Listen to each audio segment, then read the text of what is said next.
A train is a form of rail transport consisting of a series of vehicles that usually runs along a rail track to transport cargo or passengers. Motive power is provided by a separate locomotive or individual motors in self-propelled multiple units. Although historically steam propulsion dominated, the most common modern forms are diesel and electric locomotives, the latter supplied by overhead wires or additional rails. Other energy sources include horses, engine or water-driven rope or wire winch, gravity, pneumatics, batteries, and gas turbines. Train tracks usually consist of two running rails, sometimes supplemented by additional rails such as electric conducting rails and rack rails, with a limited number of monorails and maglev guideways in the mix. The word train comes from the Old French traîner, from the Latin trahere, pull, draw.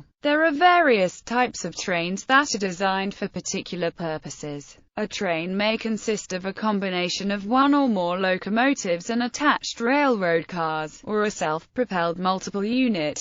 The first trains were rope-hauled, gravity-powered or pulled by horses. From the early 19th century almost all were powered by steam locomotives. From the 1910s onwards the steam locomotives began to be replaced by less labor-intensive and cleaner diesel locomotives and electric locomotives, while at about the same time self-propelled multiple-unit vehicles of either power system became much more common in passenger service. A passenger train is one which includes passenger-carrying vehicles which can often be very long and fast. One notable and growing long-distance train category is high-speed rail. In order to achieve much faster operation over 500 km per hour, innovative maglev technology has been researched for years. In most countries, such as the United Kingdom, the distinction between a tramway and a railway is precise and defined in law. The term light rail is sometimes used for a modern tram system, but it may also mean an intermediate form between a tram and a train, similar to a heavy rail rapid transit system, except that it may have level crossings. A freight train uses freight cars to transport goods or materials. Freight and passengers may be carried in the same train in a mixed consist. Rail cars and machinery used for maintenance and repair of tracks, etc., are termed maintenance of way equipment. These may be assembled into maintenance of way trains. Similarly, dedicated trains may be used to provide support services to stations along a train line, such as garbage or revenue collection. Types. There are various types of trains that are designed for particular purposes. A train can consist of a combination of one or more locomotives and attached railroad cars, or a self-propelled multiple unit. Trains can also be hauled by horses, pulled by a cable, or run downhill by gravity. Special kinds of trains running on corresponding special railways are atmospheric railways, monorails, high-speed railways, maglev, rubber-tired underground, funicular and cog railways. A passenger train may consist of one or several locomotives and coaches. Alternatively, a train may consist entirely of passenger-carrying coaches, some or all of which are powered as a multiple unit.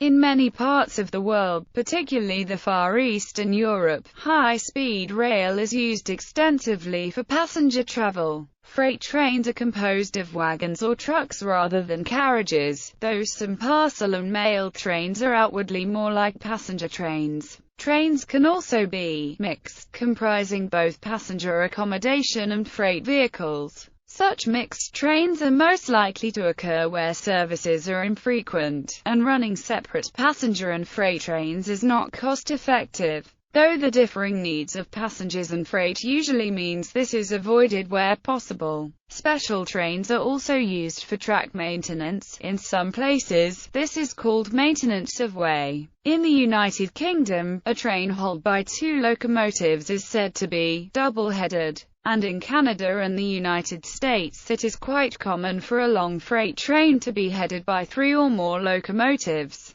A train with a locomotive attached at each end is described as top and tailed. This practice typically being used when there are no reversing facilities available, where a second locomotive is attached temporarily to assist a train up steep banks or grades. It is referred to as banking in the UK, or helper service in North America. Recently, many loader trains in the United States have been made up with one or more locomotives in the middle or at the rear of the train, operated remotely from the lead cab. This is referred to as DP, or distributed power terminology. The railway terminology that is used to describe a train varies between countries. United Kingdom. In the United Kingdom, the interchangeable terms set and unit are used to refer to a group of permanently or semi-permanently coupled vehicles, such as those of a multiple unit, while when referring to a train made up of a variety of vehicles, or of several sets, units, the term formation is used.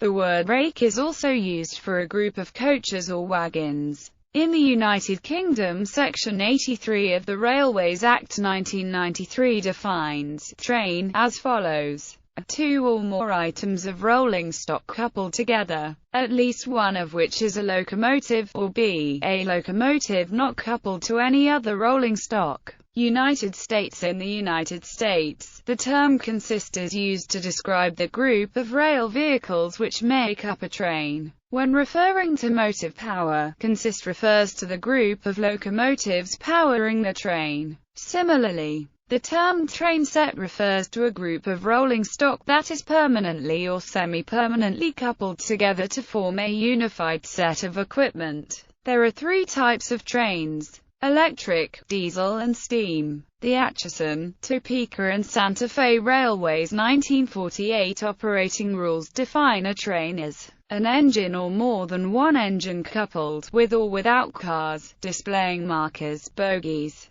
A bogie is a wheeled wagon or trolley. In mechanics terms, a bogie is a chassis or framework carrying wheels attached to a vehicle. It can be fixed in place, as on a cargo truck, mounted on a swivel, as on a railway carriage or locomotive, or sprung as in the suspension of a caterpillar tracked vehicle. Usually, two bogies are fitted to each carriage, wagon or locomotive, one at each end. An alternate configuration often is used in articulated vehicles, which places the bogies under the connection between the carriages or wagons. Most bogies have two axles, as this is the simplest design, but some cars designed for extremely heavy loads have been built with up to 5 axles per bogie. Heavy-duty cars may have more than 2 bogies, using span bolsters to equalize the load and connect the bogies to the cars. Usually, the train floor is at a level above the bogies, but the floor of the car may be lower between bogies, such as for a double-decker train to increase interior space while staying within height restrictions, or in easy-access, stepless entry.